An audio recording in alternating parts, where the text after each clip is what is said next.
Hoy vamos a hacer la exposición por medio de video porque el internet definitivamente no nos dio. Entonces hoy vamos a hablar de fuerza. Vamos a iniciar con la definición de la misma, que básicamente es un agente capaz de modifica movimiento, modifica dirección y puede modificar forma también.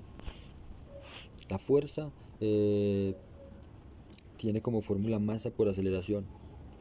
Lo que quiere decir que el peso también es una fuerza porque el peso tiene una masa y hay una aceleración siempre eh, aplicando sobre él, que es la aceleración de la gravedad. Entonces tiene una masa y una aceleración. Yo creo que por eso es que se empezó a medir la fuerza midiendo el peso. Entonces decimos que la fuerza en el entrenamiento deportivo es una de las capacidades condicionales, que son fuerza, velocidad, flexibilidad y resistencia. Entonces es la capacidad condicional que nos permite oponer a una resistencia y nos permite generar presión sobre materiales para cambiarles de dirección y velocidad. Todo eso se genera a partir de una tensión muscular. Yo sé que en el título decía hablemos de fuerza. La fuerza tiene muchos ámbitos de aplicación. Uno con fuerza puede rehabilitar, puede prevenir lesiones, puede tratar enfermedades, como les venía diciendo, hay un tipo de diabetes que tiene como tratamiento el entrenamiento de la fuerza. La fuerza se puede utilizar para fines estéticos inclusive. En fin, tiene muchos ámbitos de aplicación, pero nos vamos a centrar en el rendimiento deportivo. Bueno, vamos a hablar de la medición. Tradicionalmente, la medición se realiza por un test que se llama RM, el cual consiste en, en realizar una repetición con el máximo peso posible. Entonces, el máximo peso posible que movilizas una vez es tu repetición máxima. ¿Qué pasa? Ahí estamos midiendo es el peso. Listo. Miremos un ejemplo. Ambos sujetos pesan exactamente lo mismo, que son 100 kilogramos. Entonces podemos decir que con el desarrollo de 120 kilogramos, uno puede mover al otro en una posición scrum, ¿cierto? El de amarillo en sentadilla tiene una fuerza de 200 kilogramos, una repetición máxima de 200 kilogramos. No le da para movilizar más, solamente 200 kilogramos. El de azul tiene 250 kilogramos. Recordemos que ambos pesan lo mismo. ¿Cuál de los dos gana el encuentro? Si los dos inician la producción de fuerza al mismo momento. Claramente podemos ver que el de azul moviliza más fuerza, pero el de amarillo moviliza 120 kilogramos y para ello se demora 5.5 segundos, o sea, medio segundo. O sea, cuando el sujeto de azul desarrolla los 120 kilogramos necesarios para desplazar al sujeto de amarillo, el sujeto de amarillo ya tiene al de azul en el aire. Entonces se fueron los 250 kilogramos en sentadilla y gana el de amarillo. Entonces, ¿qué pasa? No es la fuerza máxima la que define el rendimiento en los deportes. Entonces, ¿qué debemos medir? Debemos medir básicamente la interacción entre la tensión muscular, que básicamente es la contracción muscular, y la carga a desplazar, que es el objeto externo, y en el caso de deportes como el atletismo, es tu propio cuerpo. Ambos componen algo que se llama la fuerza aplicada. Y esa fuerza aplicada la medimos con velocidad de ejecución. Supongamos que tenemos un aparatico de estos que vemos, el sujeto tiene en la mano. Y les digo que vamos a apretar lo más rápido posible. Podemos ver que la línea que se genera es la producción de fuerza que nosotros podemos generar con esa musculatura y en esa articulación. Entonces este es el comportamiento de la producción de fuerza. Nos damos cuenta que a los 800 milisegundos alcanzamos la fuerza isométrica máxima equivalente a 500 newtons, ¿cierto? Pero les cuento que si vamos disminuyendo a 400, la fuerza va a ser menor. Si vamos disminuyendo a 100, la fuerza va a ser menor, va a ser 150 en este caso aproximadamente. Entonces, ¿qué pasa? Aquí tenemos un gran dilema, que es que a mayor tiempo disponible, mayor producción o mayor capacidad de producción de fuerza. Pero también sabemos que en el deporte el tiempo para producir fuerza es muy limitado. Entonces aquí nos damos cuenta que el objetivo principal del entrenamiento de toda la vida es generar mayor cantidad de fuerza por unidad de tiempo. No mayor cantidad de fuerza en el tiempo posible, porque si hacemos un pique y somos unos malos, estamos generando la mayor cantidad de fuerza en el tiempo posible, que es lo que tenemos. No, es la mayor cantidad de fuerza por unidad de tiempo. Eso es lo que tenemos que trabajar, eso es lo que tenemos que lograr. Aquí podemos observar la misma curva de la vez pasada, de la anterior diapositiva. Y vamos a pensar que esta es la musculatura de la pierna, la que hace plantiflexión o la que te genera el parado en puntas. ¿Listo?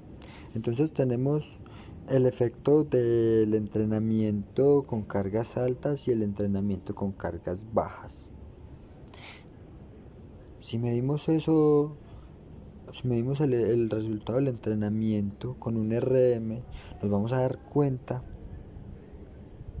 que el sujeto que tiene las cargas altas está mucho más fuerte que antes y que el sujeto que realizó el entrenamiento con cargas ligeras inclusive tiene menos fuerza isométrica máxima que antes, o sea que posiblemente ha bajado el rendimiento un poco si lo medimos con cargas con RMs.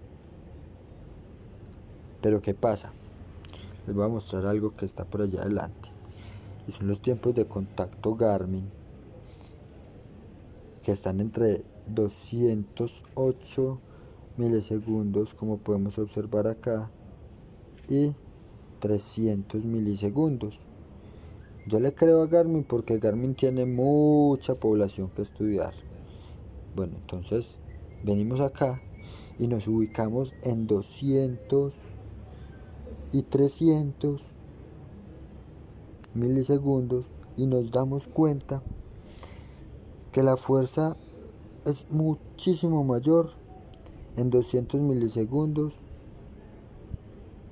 para los entrenados con cargas ligeras que para los entrenados con cargas altas. Entonces resulta que en el test de RM los sujetos con cargas altas parecen ser superiores y los sujetos con cargas bajas parecen no haber mejorado mucho, inclusive haber empeorado. Y resulta que los pongo a correr o les mido la fuerza elástica de esa zona y al parecer tienen mejores resultados en ese tiempo los que entrenan a mayores velocidades y cargas más ligeras.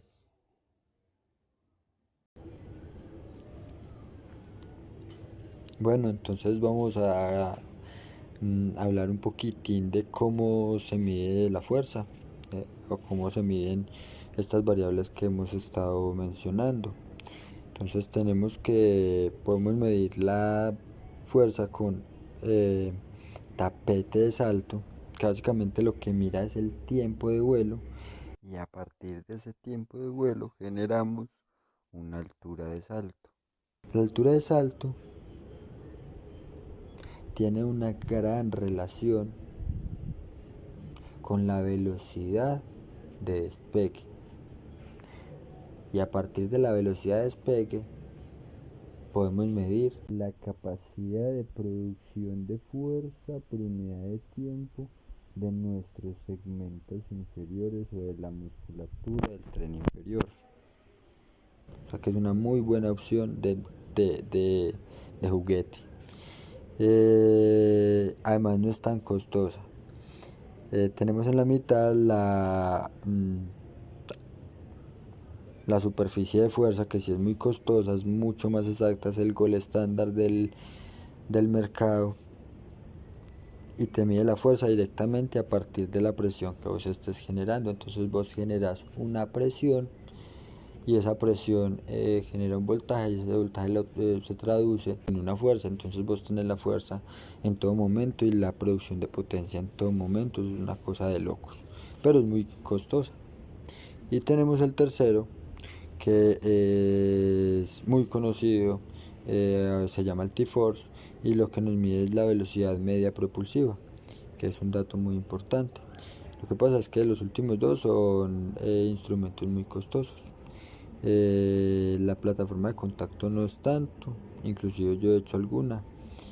No hay el champú diciendo que mi trabajo de grado fue el diseño de un aparato barato que reemplazara al T-Force o que midiera las mismas variables que mide el T-Force de forma barata, porque ese aparato vale como 20 millones, lo hice como con 800.000 pesos. Entonces creo que fue interesante. Y vamos a hablar de cómo podemos nosotros utilizar, o les voy a dar un ejemplo de cómo podemos utilizar los instrumentos que normalmente tenemos para medir. Yo creo que algunos de estos relojes tenemos, inclusive más marcas, pero estas son como las más conocidas. Tenemos el tiempo de contacto con el suelo. Buena noticia, nos lo proporciona Garmin. Necesitaríamos la correa del pecho, la de triatlón o la de atletismo, y nos da el tiempo de contacto con el piso o con el suelo. Garmin aquí nos ubica según nuestro tiempo de contacto con el suelo por percentiles. Entonces nos damos cuenta que los que están por encima del percentil 95 tienen un contacto con el suelo de menos de 208 milisegundos, mientras que los que están por debajo del percentil 5 tienen un tiempo de contacto de más de 305 milisegundos. Esta variable está muy relacionada con la velocidad de carrera. Entonces, a menor tiempo de contacto con el piso, menor tiempo de carrera.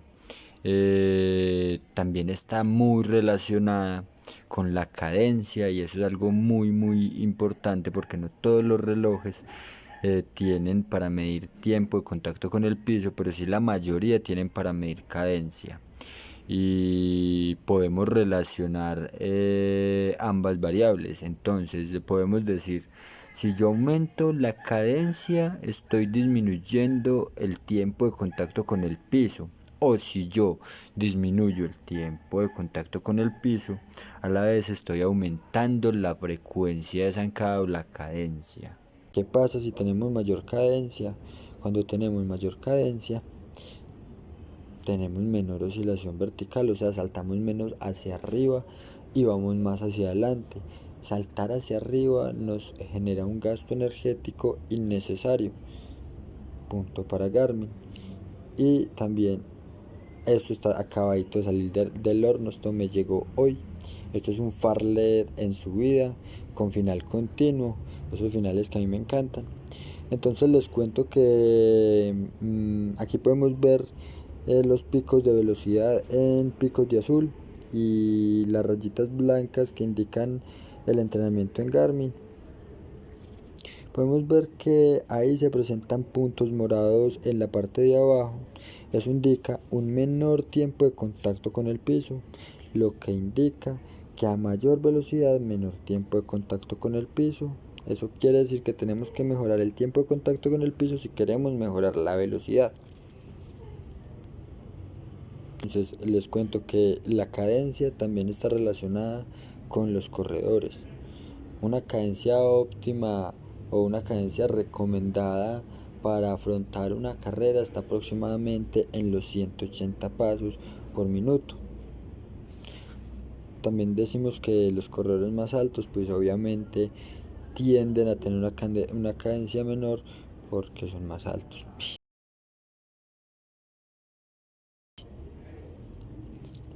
Como les decía, la cadencia alta disminuye la cantidad de salto vertical, que es gasto energético, y nos ayuda a concentrarnos más en en el salto horizontal, que es el salto efectivo.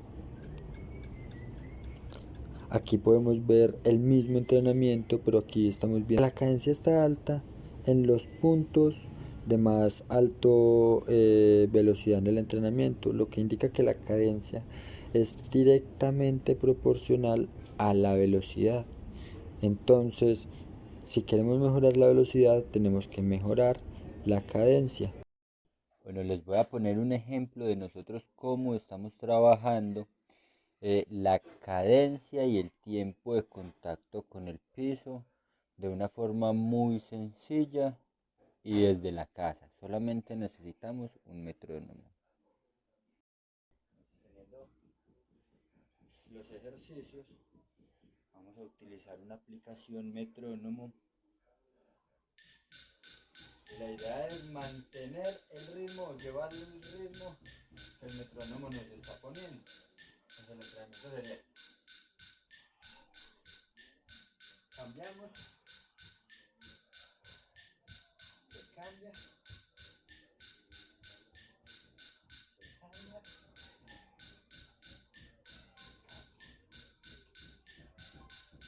¿sí?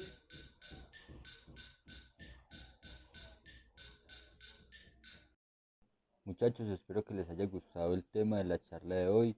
Si tienen algunas preguntas, estoy atento para responderles. Eh, si quieren saber sobre algún tema en específico relacionado con el rendimiento deportivo, estoy aquí presente. Un abrazo para todos y feliz resto de día.